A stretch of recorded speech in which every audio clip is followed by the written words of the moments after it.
tetap semangat.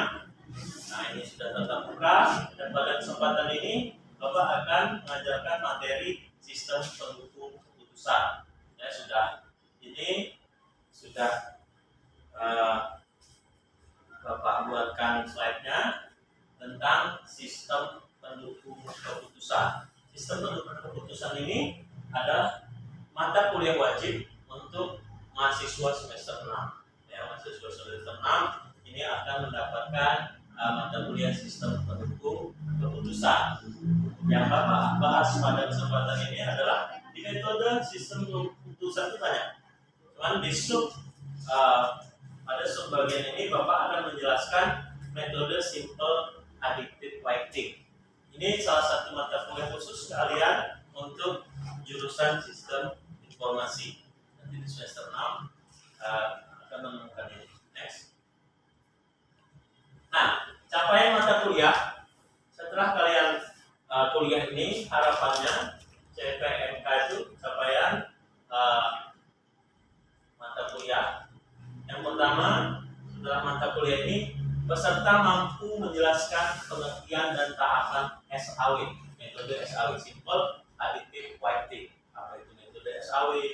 Itu yang akan dicapai setelah masuk mata kuliah ini. Kemudian kedua, peserta mampu menjelaskan perhitungan metode SAW. Setelah paham apa itu SAW, bisa menghitung rumus-rumus metode SAW.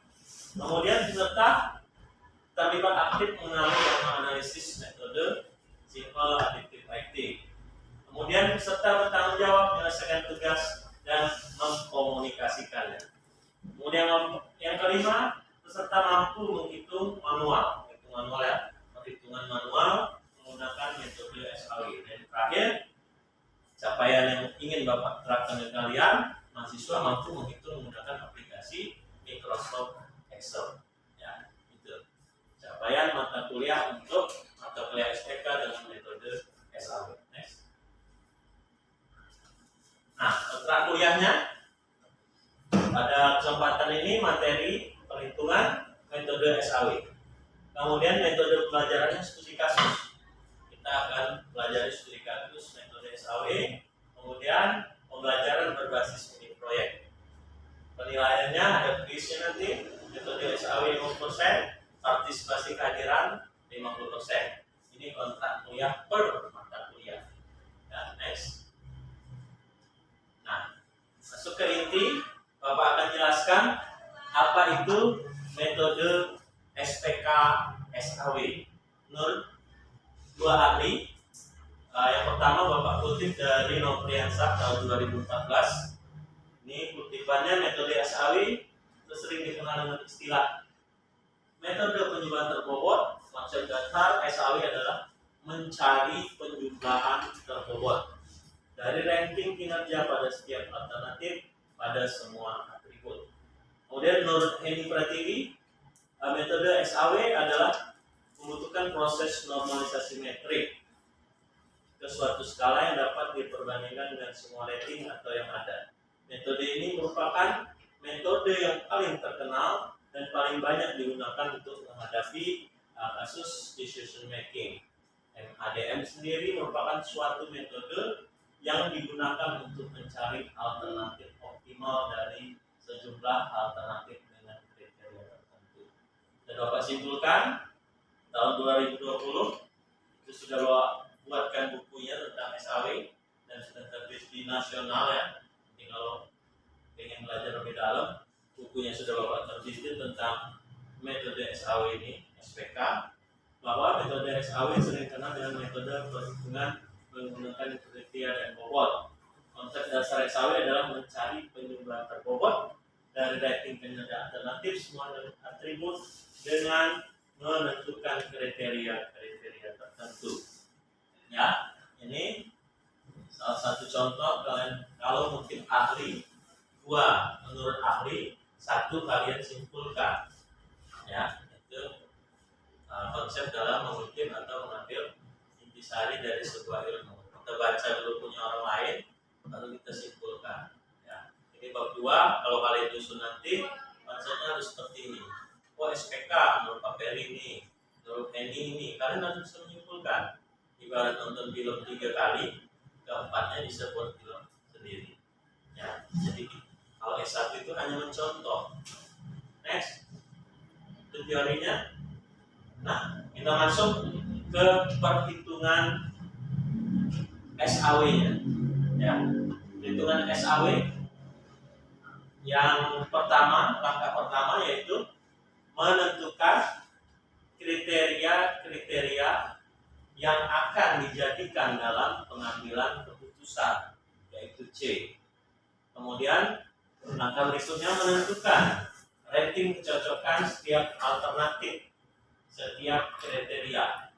Membuat metrik keputusan berdasarkan kriteria, kemudian melakukan normalisasi metrik berdasarkan persamaan yang disesuaikan dengan jenis atribut, keuntungan atau biaya, sehingga diperoleh metrik ternormalisasi R. Next, perhitungan. Nah, ini rumusnya. Ya, rumus metode SAW. Saya sudah ketemu di rumus. RIJ XIJ per max XIJ jika dia benefit. Jika dia atribut cost min XIJ per XIJ. Nah, keterangannya RIJ sama dengan rating kerja, ternormalisasi XIJ nilai atribut yang dimiliki dari setiap kriteria. Kemudian max XIJ nilai terbesar, nilai terkecil benefit jika yang terbaik cost adalah nilai terkecil. Kemudian dari ini hasil diperoleh, kemudian bobotnya itu dikalikan. Bobot dikalikan, dinormalisasi dulu, dikalikan, baru ketemu rankingnya. Ya, SAW ini metode yang paling mudah diterapkan. Next. Nah, ini ada kelebihan, kekurangan metode SAW. Kelebihannya, perhitungan metode hanya dimiliki 4 tahapan. Ya, jadi hanya 4 tahapan. Kriteria menentukan rating kecocokan, membuat metrik, kemudian menentukan nilai bobot, penilaian akan lebih tepat karena berdasarkan nilai kriteria. Kekurangannya, perhitungan dilakukan menggunakan bilangan Krebs maupun Fuzzy. Adanya perbedaan perhitungan normalisasi metrik sesuai dengan nilai atribut antara nilai benefit dan cost. Next. Nah, sebelum petugas itu sedikit materi tentang metode SAW, ya, biar lebih paham apa itu metode SAW. Nanti akan Bapak berikan tugas. Sebelum tugas ini Bapak serahkan, Bapak akan latih dulu cara perhitungannya menggunakan metode SAW. Ya, sampai materi pertama ini, silakan jika ada yang ingin bertanya seputar metode SAW. Apapun silakan yang ingin bertanya. Silakan.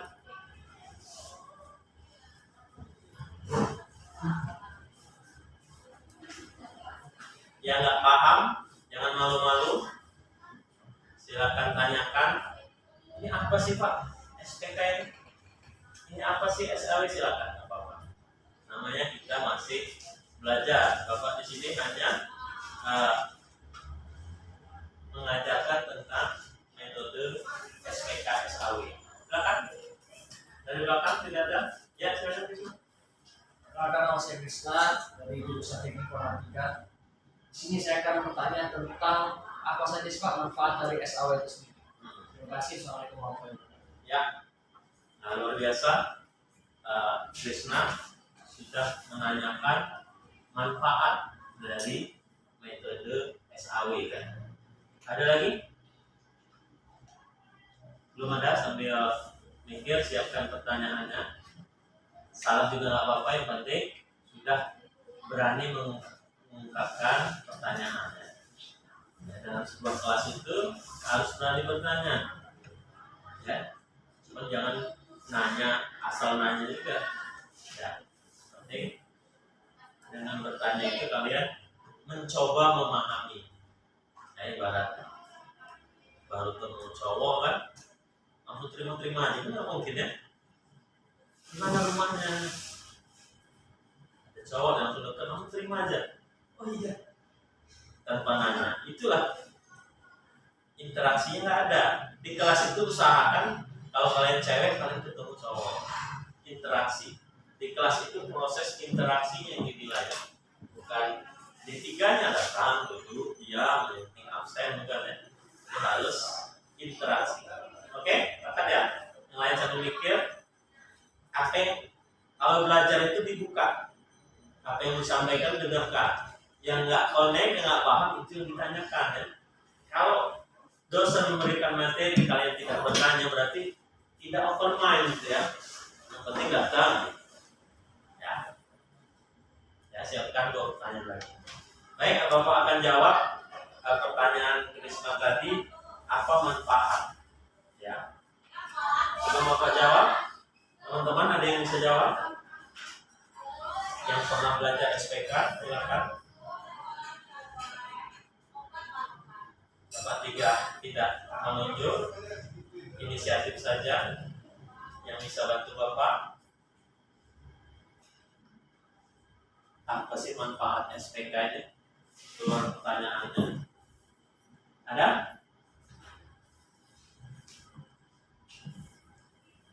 Kelasnya sunyi? Ya ada ya? Oke, kalau nggak ada Bapak yang akan jawab. Manfaat metode SAW ya. Yang pertama, kita di perkuliahan sistem pendukung keputusan. Sistem pendukung keputusan itu manfaatnya adalah membantu perusahaan, sekolah, perorangan untuk menentukan keputusan terbaik menggunakan rumus-rumus SAW. SAW ini rumus pendukung keputusan yang dibuat oleh para ahli di bidang sistem informasi.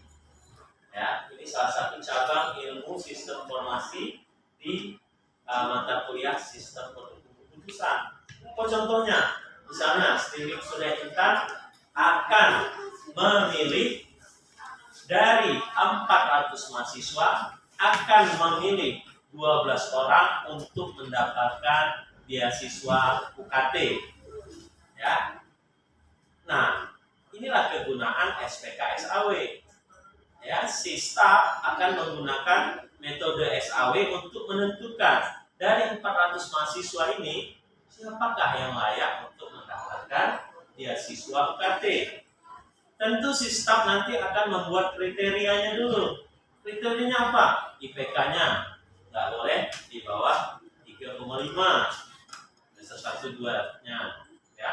Terus semesternya harus semester berapa? Antara semester 3 sampai dengan semester 7. Kriteria kedua. Kriteria ketiganya, oh dia termasuk mahasiswa miskin. Misalnya. Nah itu, setelah buat kriterianya baru dihitung. Nah itulah manfaatnya. Dengan adanya SPK SAW, jadi tidak ada kecemburuan sosial antara mahasiswa satu dengan lainnya. Ih, kamu sekelitnya Pak Peri gitu. Langsung dapat.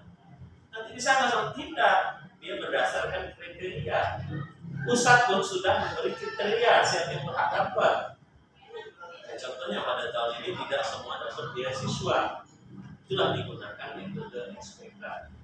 Ya, itu manfaat dari kita belajar. Pasti setiap mata kuliah itu ada manfaatnya. Walaupun teori itu pasti ada manfaat. Kalau korelasi hubungan dengan atau digunakan di masyarakat seperti itu. Bisa dipahami? Bisa? Yang lain paham ya? Misalnya Yolan ada cowok 5 misalnya. Bisa juga dibuat SPK. Kriterianya ini saya buat juga nih. Karena udah dapat ilmu SPK dari Bapak, SAW dibuatin. Ya, agamanya, perilakunya, tamatannya, sekolahnya sampai mana kan? Nah, jangan dihitung. Enter, ini yang juara 1. Ya, jadi intinya SPK ini untuk membantu kita menentukan keputusan yang terbaik.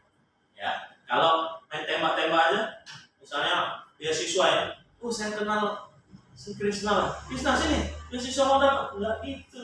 Tiap kamu datang pasti ada syaratnya. Dilihat, ya, listriknya, IPK-nya. Kalau enggak, mohon maaf. Anda perbaiki dulu IPK Anda, gitu kan. Baru Anda masuk kriteria untuk mendapatkan beasiswa.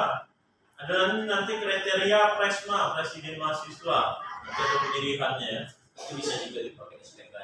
Nah, ilmu SPK ini setelah perhitungan manual nanti ada dihitung menggunakan Excel dan korelasinya dibuat menggunakan program-program komputer. Jadi tinggal masukin kriterianya, enter, ketahuan. Mau datanya, misalnya ada sales pengen cari pelanggan terbaik. Pelanggannya itu per hari itu bisa 100 orang. Berarti dalam 1 bulan kali sebulan 3.000 orang kan?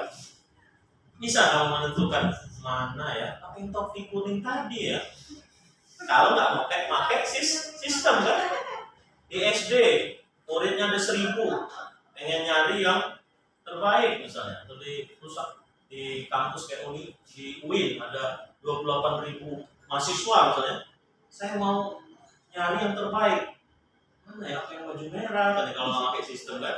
Yang pakai kacamata ini gitu. Itulah gunanya sebuah sistem dibuat.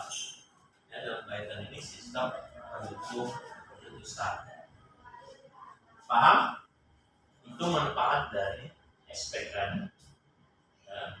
Selain itu nanti di semester akhir SPK ini semenjak Bapak jadi pengampunya, jadi judul favorit itu mahasiswa STIMIK ya. Bahkan Bapak juga sudah spesialis SPK ini. Semua jurnal, buku Bapak pasti tentang SPK. Ya, kalau kalian menjadi dosen, jadi ahli, pilihlah satu bidang menjurus. Udah nggak ngurusin lain lagi. Kalau di Bogor itu ada bambu, profesor bambu dia. Bambu aja. Nggak ngurusin yang lain ya. Kamu kentang aja. Ya, ada profesor handphone nggak ada yang lain. Dari handphone dari awal sampai itu. Ahli itu dia menjurus. Ya, kalau kalian itu semua masih dipelajari, buat kue, buat mie ayam semua ya, belum menjurus ke ahli, semua ilmu ditampung. Jadi kalau sudah ke level lebih tinggi harus seperti menjurus. Itu manfaat. Silakan ada lagi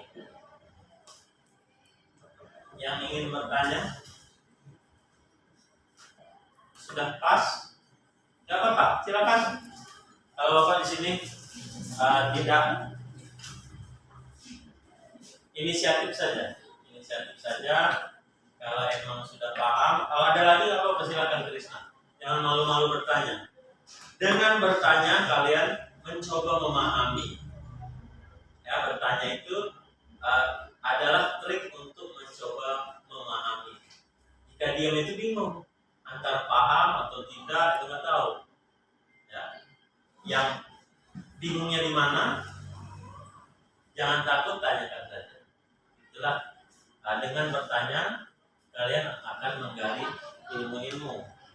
Nggak tentang ini juga nggak apa-apa. Ada lagi? Sebelum kita ke perhitungan, Pak, boleh saya? ya silakan. Halo, Nama, semuanya. NPM. Halo semuanya, perkenalkan nama saya Rizky Putri Amelia. Saya dari jurusan yang sama di sini. Ya. Di sini saya mau bertanya Pak, tadi kan SPK tentang sistem pendukung keputusan, pemilihan yang terbaik dari setiap misalnya tadi tentang pemilihan mahasiswa terbaik. Nah, ini dimasukkan dalam program sistem. Ya. Nah, di sistem tersebut kita sudah sudah menentukan kriteria, beberapa kriteria, dan di sini bagaimana jika hasil dari sistem pendukung keputusan yang digunakan oleh sistem yang digabungkan oleh sistem tersebut itu hasilnya tidak sesuai dengan yang kejadian nyatanya? Bagaimana Pak? Ya. Solusinya? Ya, luar biasa ya. Terima kasih kepada Mbak Putri sudah bertanya. Kalau tadi pertanyaan tingkat dasar sudah diajukan oleh Krisna tadi, pemanfaat, pengertian, apa sih gitu ya? Itu pertanyaan tingkat dasar. Nah, tingkat lanjutnya seperti ini, lebih dalam lagi nih ya. Pak Putri nanyain, udah saya buat nih SPK-nya, sudah saya hitung, kok nggak sesuai? Misalnya untuk menentukan yang mendapatkan beasiswa ya, udah saya buat sistemnya, kok masih IPK yang kecil atau rapotnya ini merah, kok masih dapat beasiswa? Berarti kan ada errornya di situ ya, di sistem itu kan, ya Mbak Putri ya, kok tidak sesuai yang kita harapkan. Nah itulah dalam membangun sebuah sistem ada metodenya lagi, ada metode waterfall, ada metode prototype. Ya, sebelum kita buat sistem, ada tahapan metode dalam mengembangkan atau membangun sistem. Jika dia menggunakan waterfall, ini ibaratnya turunan. Setelah tahap 1 selesai, dia akan tahap kedua. Tahap 2 selesai, tahap ketiga, tahap keempat sampai finish. Ya. Pengembangan sistem harus menggunakan metode pengembangan sistem. Ya. Jika tepat, kalau prototipe dia muter. Tahap pertama, kedua, ketiga, keempat. Jadi sistem ini banyak cabang ilmu yang harus kalian pelajari. Ya, misalnya kalian nanti ngambil judul SPK. SPK itu dikembangkan sistemnya pakai metode lagi. Nah, kaitan pertanyaan dengan Mbak Putri tadi, kenapa Pak sistem sudah saya buat kok masih salah? Nah, itulah gunanya menggunakan perencanaan atau pengembangan sistem. Ketika salahnya di mana? Oh, salahnya di sistemnya. Ya, dengan metode pengembangan sistem kita balik lagi. Tahap pertama dilakukan, disaring, dilakukan sesuai tahapan menggunakan metode SAW, misalnya sudah dicari ratingnya, bobotnya sudah benar. Akhirnya masih error, itu diulang lagi ke tahapan pertama. Apakah ada kesalahan dalam menentukan kriterianya? Apakah ada kesalahan dalam menghitung bobotnya? Apakah ada kesalahan dalam rankingan? Itulah gunanya lagi, ada metode satunya lagi, testing dan implementasi sistem. Sebelum sistem diterapkan, di testing lagi. Jadi ini menggunakan pengembangan sistem, diproses menggunakan metode yang digunakan, nanti ada testingnya, input, proses, output. Ya, kalau sistem mau baik, ya ibarat lakukan dulu, prepare-nya dulu. Mau pakai apa saya? Ya, kalau orang masak itu kan metodenya beda-beda. Ada yang dibakar, ada yang direbus, ada yang digoreng. Tentukan dulu metodenya. Oh, saya mau rebus. Alatnya apa aja? Gitu. Ini kok masih becek? Oh, ada kesalahan di sistem. Sistem itu life cycle, hidup. Sistem itu selalu hidup berputar. Nggak ada sekali buat sistem dia benar. Ya, jadi long life cycle, jadi dia muter. Ketika ada kesalahan balik lagi. Itu juga kehidupan ya. Nggak semuanya langsung berhasil. Langsung kaya nggak ada. Baru masuk ada proses langsung S1 nggak ada ya. Dia hidup. Sistem itu hidup. Nah, kaitan pertanyaan Mbak Putri tadi. Jadi ketika ada kesalahan, kita balik ke metodenya, kita ulang lagi ke tahapan awalnya. Kita cari kesalahannya di mana. Itulah gunanya kalian belajar tadi. Sebelum mencari judulnya, setelah jadi sistemnya itu ada 3 proses.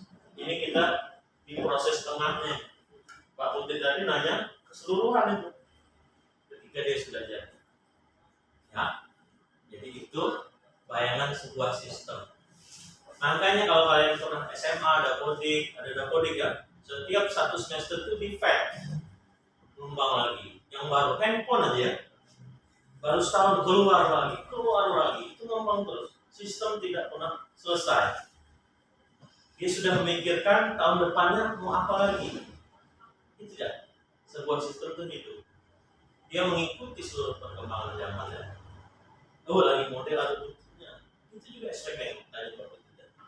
Kita nggak bisa puas dengan hasil yang sekali kita hitung. Udah bener nih, udah kasih aja. Dia harus hitung, ya harus dicek lagi, uji lagi. Payah untuk jadi emas. Tangan itu ngayangnya bisa ribuan kali kan. Emas emang langsung gini, jadi cincin gitu enggak ya? Di Papua itu pun dibongkar tuh tanah, aduh, ayah. Baru jadi emas. Mahkota jadi belum proses lagi, dilumpur lagi baru jadi cincin. Itu juga sistem. Dia hidup. Itu loh Putri ya. Jadi harus diulangi kembali ketika proses atau sistem itu tidak benar dan tidak sesuai. Yang lain gimana? Paham? Jadi sudah ada pertanyaan sederhananya dan pertanyaan tingkat lanjut. Cukup? Ibu-ibu yang depan? Cukup apa tambah pusing? Luar biasa ini hari ini ya. Oke. Nah, kita masih ada waktu. Kita akan masuk ke rumus SAW. Ya.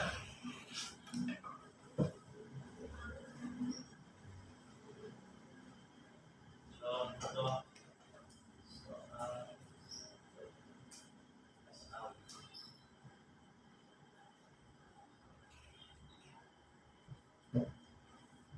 Next ada lagi habis ya. Kita ke perhitungan. Bentar aja, 10 menit. Nah ini Bapak kasih satu contoh tentang perhitungan SAW. Ya. Misalnya kriteria itu diwakili oleh C1, C2, C3. Ada 3 kriteria untuk mendapatkan, ini kasusnya bantuan UKT ya, kita yang alami sekarang ya. Kriteria pertama apa untuk dapat UKT? Apa? IPK misalnya ya. Indeks prestasi. Kayaknya kumulatif. Lu udah baca berarti. Kayaknya baca ada IPK-nya ya. KHS itu apa banyak? Oh KRS?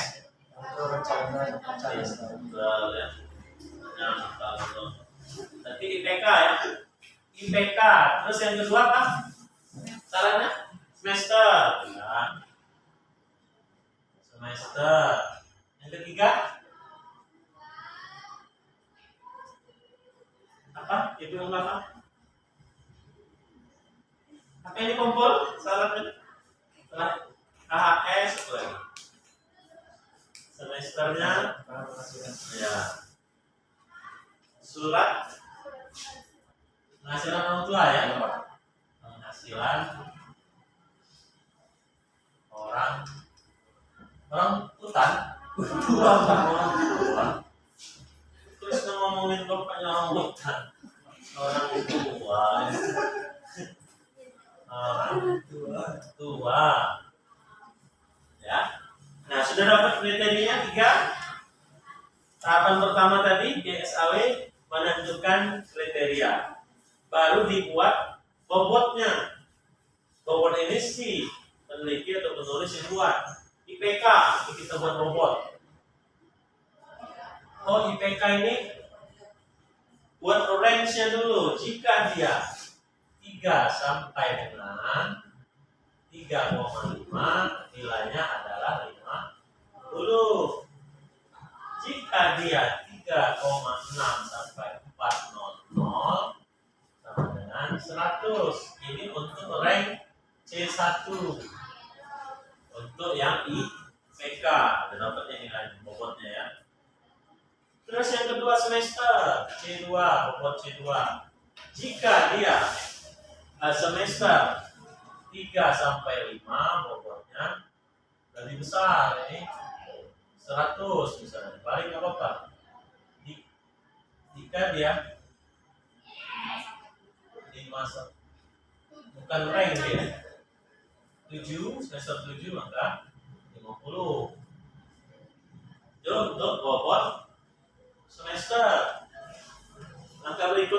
bobot C3, bobot untuk penghasilan orang tua. Jika dia 2 juta sampai dengan 3 juta, bobotnya besar ya, nilainya gede. Jika dia 4 juta sampai 5 juta per bulan, nilainya 50. Ya, gampang ya, gitu aja. Kalau musyawarah itu juga ganteng. Kriteria pertama ya.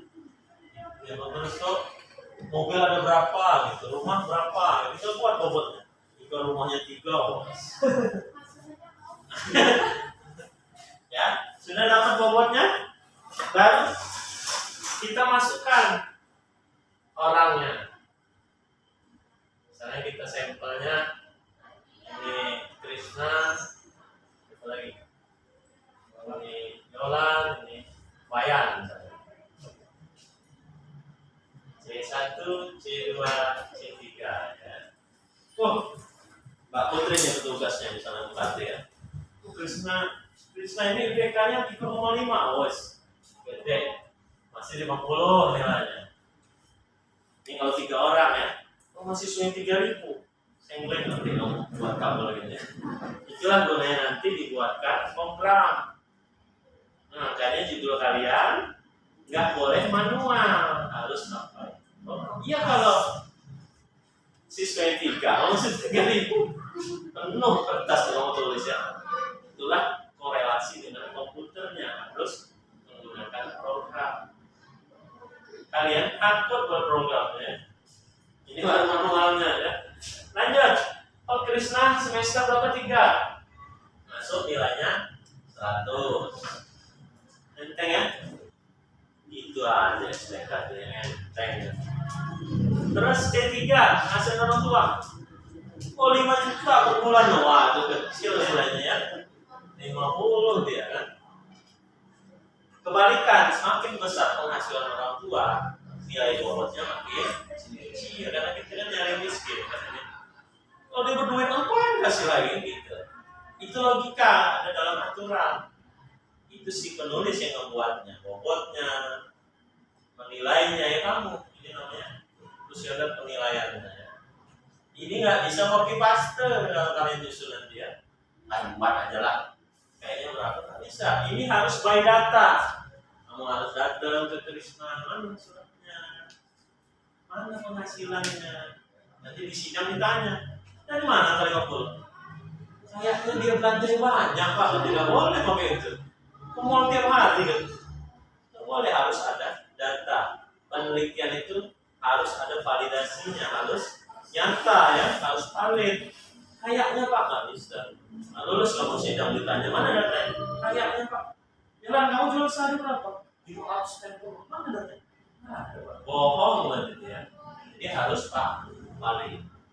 Lanjut. Si kawan C1 IPK-nya berapa? 0. Oh, masuk 100. Terus C2 semesternya sama. Hasil orang tua 3 juta pensiun ini. Pak, apa dari kayaknya saya kelihatannya. Wayan? Ini nyoman bukan wayan, kakaknya wayan. Ya, wayan misalnya sam 50. Ya, udah dapat nih, udah buat. Sudah langkah ini baru di normalisasi. Normalisasi menggunakan rumus benefit atau cost. Silakan teman-teman yang bisa ngitungnya. Normalisasi yang pertama. Silakan Ibu. Ayo. Salah apa nanti kalau benar. Iya. Normalisasi yang pertama ini. Oke. Benefit atau dia menggunakan cost. IPK. Salah nggak apa-apa. Ya teman Ibu. Oh jangan ya. Saya pakai.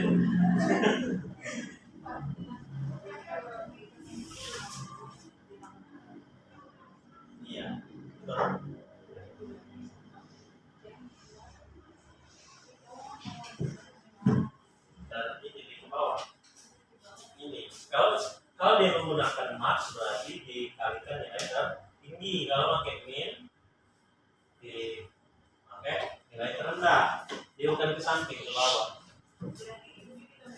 Iya, dibagi yang terkecil atau terbesar. IPK masuk min apa mas?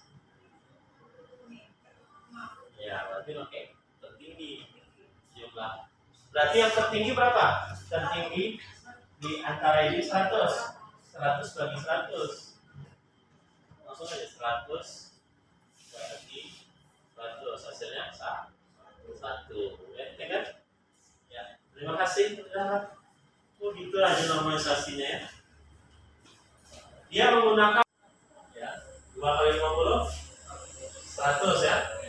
Ditambah 100 kali 50 1 kali 50 2 kali 50 100. Tambahin 100 250.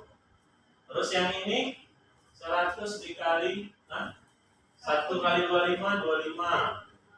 Terus ini 100 kali 1 kali 25 25 hasilnya 75.